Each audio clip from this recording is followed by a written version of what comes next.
Real estate is simply a game of supply and demand. If you were to strip back all of the metrics, that's what it comes down to.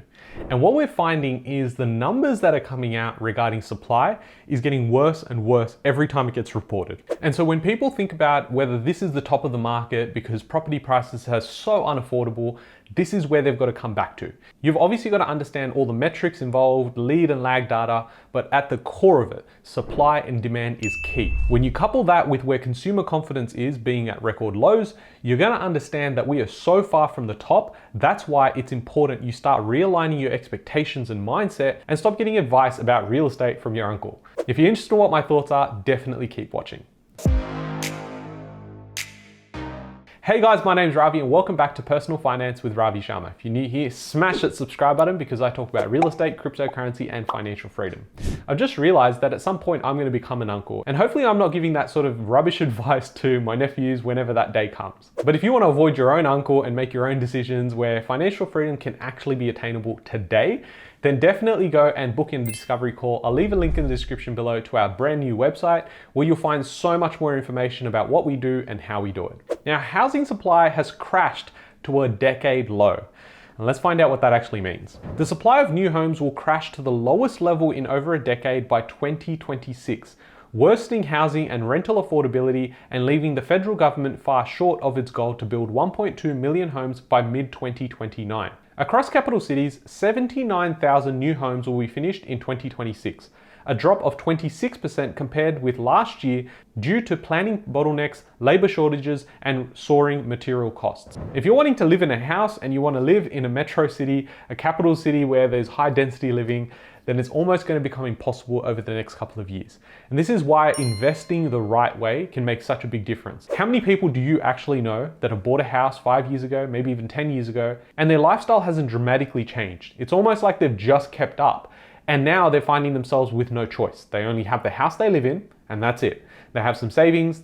Obviously their income's there with the salaries, but at the end of the day, they didn't feel materially rich. And that's why if you're to invest the right way and have the right structures in place, you can have best of both worlds, where you'll have the choice to be able to upgrade your home, build your dream home, or in fact just go and continue rent investing and then use the money from your investments to fund your lifestyle. I'm a big fan of buying apartments, but if you're interested in what my thoughts are around supply and demand when it comes to houses versus apartments, definitely go check out this video. It's very insightful around why one may perform better than the other, depending on the location. The slump, predicted by industry lobby group, the Urban Development Institute of Australia, in a new report, will ratchet up house prices and rents, both of which are already at record highs.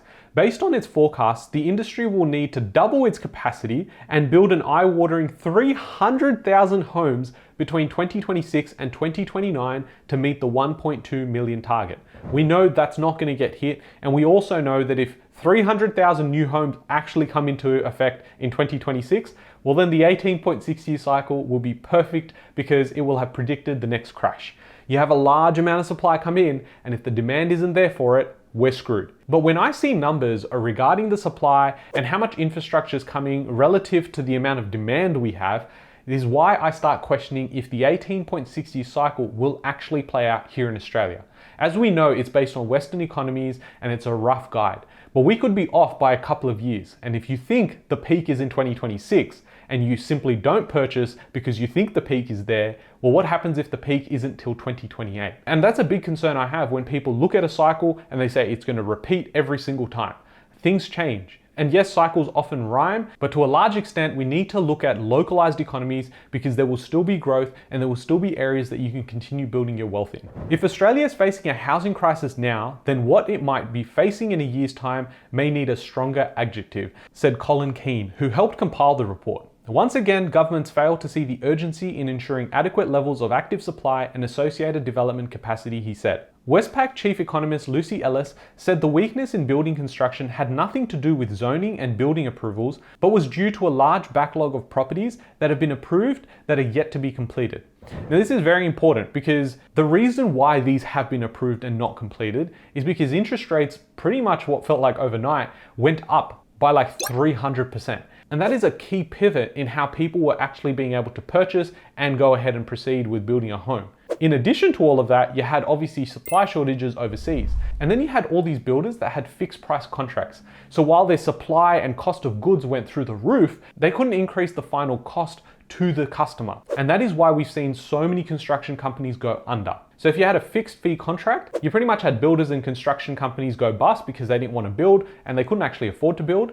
And then if you had someone who had variable cost pricing, then you would have all those extra costs flow onto the client. But if the client is now faced with higher interest rates and their borrowing capacity reduces, they're unfortunately stuck as well, so nothing gets built. To compound everything, you then have councils with ridiculous planning, ridiculous departments that take so long for something that's so simple sometimes.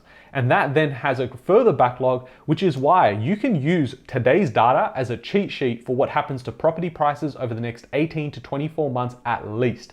And every month we fall further behind with construction numbers and approval numbers, you can almost guarantee that supply will not be coming into the market anytime soon. Now again, this is very different compared to high density units and apartment blocks, because again, as I've said previously, they can go out, get an approval, put up 100 to 200 new homes in the same spot. But if you had to go get approvals and construction for 100 new homes, actual houses or dwellings, it's going to take so much longer to actually execute. There are a range of issues in the production and cost of production of housing at the moment, including the demand from the other parts of the construction sector, Dr. Ellis said. Barrenjoey chief economist Joe Masters said the 1.2 million target was aspirational. We've never been able to build that many homes, Ms. Masters said. And I came out on the channel when they had announced this and I was like, you've never built this many. Yet now, all of a sudden, during one of the toughest times, you're going to be able to just, blow all the records out of the water and build all these homes. Honestly, it did sound aspirational and almost ludicrous at the time. But again, I'm not a politician. I don't get involved in that stuff. I stay in my lane. And my lane is wearing a black t-shirt, talking to you guys on YouTube. Now, to a certain extent, the housing crisis may have been avoided if we didn't have so much immigration come into the country. Now, let me explain. If you simply have supply drop and you don't have anyone being able to build anything, that's the natural market forces playing out. Because on the flip side, you also didn't have that many people wanting to buy a home because they simply couldn't afford a home. So you had people just going, well, I have to rent something. And even when it came to renting, the rental crisis wouldn't have been that bad if you didn't have so many immigrants come into the country. Now, on the flip side to all of this, you needed the immigrants to come into the country. Otherwise, the economy right now would be up shit creek. I don't know how to put this more eloquently because the reality is that is the only reason we've really avoided a recession here in Australia. If you think about the per capita recession, we're already in one and we've been in one for months and months, which doesn't really get spoken about because the official recession number is still positive. So when you look at a graph like this, annual population growth versus dwelling growth, in the blue we have dwelling growth, in the black, we have population growth, and then in the red is dwelling to population ratio. And what we can find is that it's all been sort of okay for the last 10, 15 years until we got to like post 2020, where everything has just been volatile. What you've seen is a massive rise in the red, which is the dwelling to population ratio during the time home builder packages were introduced, and that came straight back down. And that's pretty much at record lows now.